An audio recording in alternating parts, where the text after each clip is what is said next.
Alright, before we get started, I just want to say a few things. Firstly, thank you so much for the support on the Sonic tier list video. It took me a lot of time to put that together, and I know people want to see more of it because I did the poll. And yes, I am working on more Sonic AI meme content. It really does take a while to put together, that's why you haven't seen any big videos like that in a while, but I am working on another one, and it's going to be a big one. Also, thank you so much for 70,000 subscribers. It wasn't before Sonic Frontiers came out, but you know, it is what it is. We keep moving. Maybe one day I'll get that YouTube plaque, we'll see. Maybe before the channel turns 10 in 2025. Who knows? But enough of that sloppy shit. We got our Lord and Savior Sonic the Hedgehog to talk about, and Sonic is our hero, right? Rescuing allies in danger. That's what a true hero does, right? But what's a quicker way of saying that? I guess the acronym for that would be Raid Shadow Legends, baby. Now you're probably thinking, Raid Shadow Legends? I've never heard of this amazing thing before in my life. Well, let me tell you what you're actually missing out on. I'm talking hundreds of champions to collect, a super in-depth RPG battle system, amazing graphics, intense PvE boss fights. Sounds pretty good, right? Let me tell you some more. Since we all have acronyms here, I've got another acronym for why Raid is so great. We've got R for regular updates and content. There's always new cool stuff coming to Raid because it's always getting more and more interesting. We've got A for Arena. In the arena, you can test your strength against other players, which also lets you take advantage of I, the immensely satisfying battle system. So many characters to mix and match from, and they got their own movesets, their own artifacts, skills, and masteries. It's just so much fun, man. And finally, D for Doom Tower. You get to climb the tower, defeat powerful bosses, and earn rewards along the way, like new champions and so much more. But that's not all. Raid's 4th anniversary is finally here, and there's a ton to get excited about. I'm talking dedicated offers, free gifts, promo codes, events, and a brand new fusion event where you guys can get your hands on anniversary themed legendary champions. Right now you can use the promo code 4YearsRaid to get 4 skill tomes legendary, 4 energy refills, 400 energy, and 400,000 silver. You'll also be able to take a trip down memory lane with a recap video of your stats in Raid. And for Amazon Prime members who just got Gembo, keep an eye out for the next drop with some powerful Savage gear. It's available from March 2nd until March 30th. And there's even more. New players, use my link or scan the QR code right here and get a free starter pack with this cool in-game loot. Alright, so if you don't already know, the Sonic Frontiers DLC Update 1 is dropping in less than 36 hours from this point as I'm recording this video. And we already know Update 1 contains the Jukebox, Photo Mode, and new challenge modes. But there's more info we need to talk about that I didn't cover in yesterday's video. We got more shit coming out. So we got into all this right now. But if you subscribed to the channel already, please make sure to subscribe. We're trying to hit 100,000 subscribers. Now, first off, a little gloating, because they confirmed that there's going to be a PS Plus premium trial for Sonic Frontiers for PS5 and PS4.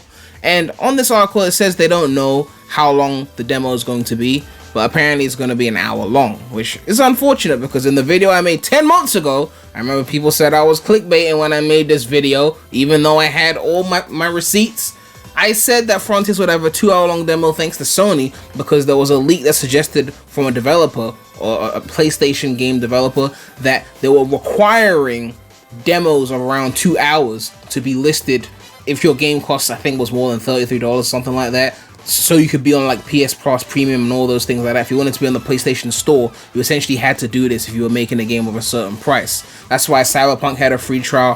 Plenty of other games on Sony got a free trial. Even Cyberpunk, they gave you 5 hours because they knew the game was long. I'm guessing Sega managed to negotiate them down from the 2 hours to 1 hour because Frontiers isn't as long. I don't know. Or they don't want people to realize they didn't like it and then in 2 hours. I don't know what their plan was there, but apparently they got it down to 1 hour. So yes, I was right about that. That's great. And of course, these screenshots came out yesterday. I didn't cover them in my video, so I want to quickly go through them. We can obviously see Sonic here doing what appears to be tricks or maybe some kind of photo mode shot. And we're not going to read this article because it's the information from yesterday. But yes, you can see this is like the battle mode because you can see there's a timer in the open zone as they're defeating the enemies. So this is a very important image here because it shows the battle mode in action.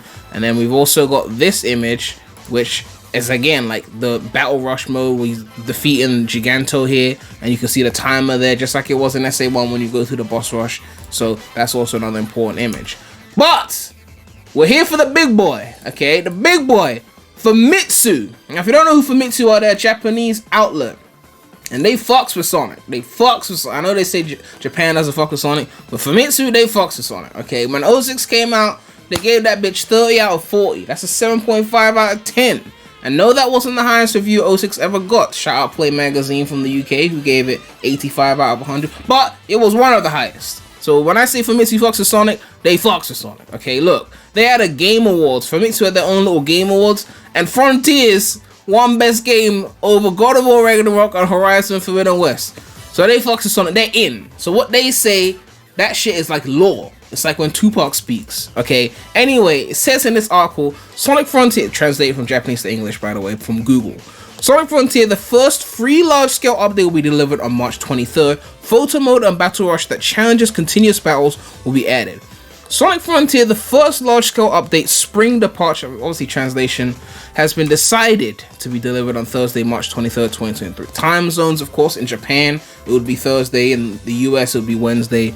In the UK, it will be midnight on Thursday. Many new elements have been added, including a photo mode and a battle rush that challenges continuous battles. Up to the third free large-scale update is scheduled for 2023. And the second installment, Open Zone Challenge Mode, is planned, and the third installment, additional playable characters and additional scenarios are planned. Here's where it gets interesting, though. They mention, let's get to it. List of contents of the first free large-scale update. The update, this is the first one, not the second or third. The update will add the following new elements to the game. Remember, this is Famitsu.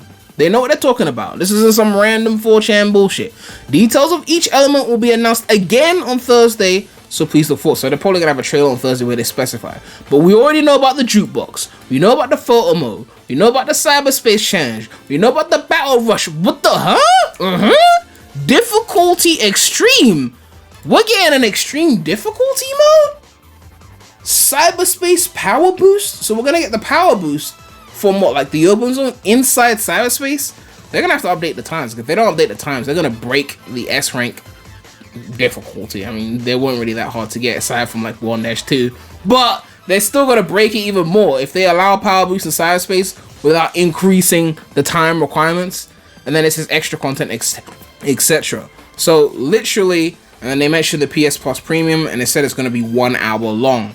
The Switch demo was only 15 minutes, I believe. It was just it wasn't E3, but like the demo that I played at EGX. I think it was the same one for Switch, but PlayStation is getting a full hour. So relatively speaking, they're getting way more than Switch, even though Nintendo fucks with Sonic the most, way more than Sony.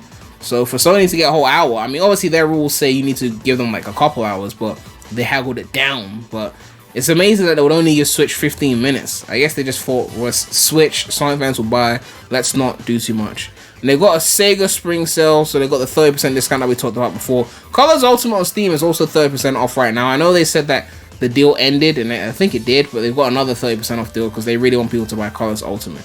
And then they just kind of describe what Sonic Frontiers is. But yes, this difficulty extreme mode is the one that's interested me the most, because Power Boost in cyberspace, I mean, we're gonna cheese the fuck out of that, right? I mean, wait, but don't you need like a certain amount of rings to get power? Or no, when you fully level up, you always power boosted, right? So if you're fully leveled up, then your cyberspace times are gonna be ridiculous. But if you're not fully leveled up, what are you gonna do? Are you gonna side loop in cyberspace? You can't even side loop in cyberspace, right? So how is this even gonna function? I don't know. But extreme difficulty, that will be interesting to see, because the difficulty really affects like combat. Like enemies take longer to defeat with the same moves. On higher difficulty, it's like easy, normal, and hard, right? So on hard, enemies are going to take longer to defeat than say easy. Is there anything else they're going to do to make extreme difficulty harder than hard difficulty besides, oh, it just has a longer bar? Because what you really think for a difficulty like spike is that maybe there'll be additional tougher moves, or it'll be harder to block, or things like that. But if it's just the same, you can hold the parry, you can do all the same shit as before, but you just have to spam more attacks to get the same amount of damage because, you know, the health bar is longer, then that's just more tedium than difficulty, right? That would be like playing on level 1 instead of level 99 throughout the whole game just to make it harder. Like, that's like cheap difficulty, right? It's like adding lives to a game. It's kind of cheap. Well, I mean, it worked back in the day, but nowadays you wouldn't do that because it's kind of cheap. Real difficulty would be making the actual enemies have tougher patterns to swerve, tougher attack windows, not being able to spam R2 on every fucking enemy, except for, I think there's like one enemy you couldn't use out. There's a few enemies you couldn't use, but the point is it gonna be like a shallow, just increase some numbers or some RPG type shit, or is it going to be enemies being improved in their difficulty? That's what I want to see, because if this thing is really happening as an extreme difficulty, then we're gonna have to try it out naturally. We'll have to see if it's tough. I remember, actually, I completely forgot, but I remember I covered, all right, why am I putting this video? I covered, where's that mod that I covered? There was a mod where they made like was it the open zone? Or no, the combat really tough. Yes, I think it was this stream here. They made that shit I mean, the mod wasn't perfect. It was like so tedious, because again, there was no real, I think there was some changes to the moveset, but ultimately it just kind of felt like a lot more tedious to get through the Titans, I believe. Where's the Titan I'm trying to get to? Alright, see, I'm at 1 hour 39 on the stream, and then I get to like 1 hour 46, and I've already done this much damage. And I think I set it to easy in game, but because the mod is just so much harder, it took way longer to beat. Like, I was in Giganto for ages, and they also give you, see those combo ranks, combo rank B, they added rankings to the shit. So it was an interesting mod, but it definitely was very rough around the edges. But yeah, I think an extreme difficulty could be good if well executed. Whether it's well executed or not depends on Daddy Quiche, on what he plans to do, or what he's already done, that we'll see, you know, tomorrow at midnight. Is that tomorrow on Thursday? But yeah, let me know what you guys think about this. Are you looking forward to having power boost in side space, extreme difficulty? Are you going to be trying that out, or have you still not beaten the game on hard difficulty? Probably for the best, because you get to skip the end. Are they going to improve the end? I don't even know. And of course, a big shout out to all my channel members. If you want to become a channel member, you can click the join button next to the subscribe button. But yeah, make sure to like, comment, subscribe, hit that bell. Make sure to check out the non-Sonic channel. The link will be in the description. But that's all I have to say right now. So, Premy out.